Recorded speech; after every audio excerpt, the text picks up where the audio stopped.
মাননীয়া শুভনন্দন, পরিযায়ী শ্রমিক বলছিলাম। তো আপনি শুনলাম আপনার 5,000 টাকার ব্যাপারটা।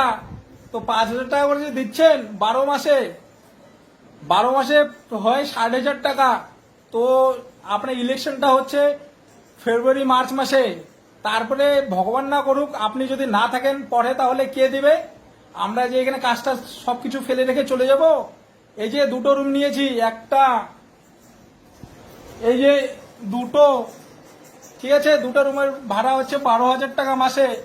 তো আমরা পুরো ফ্যামিলি মিলে 75 থেকে 80,000 টাকা কাজ করি এখানে।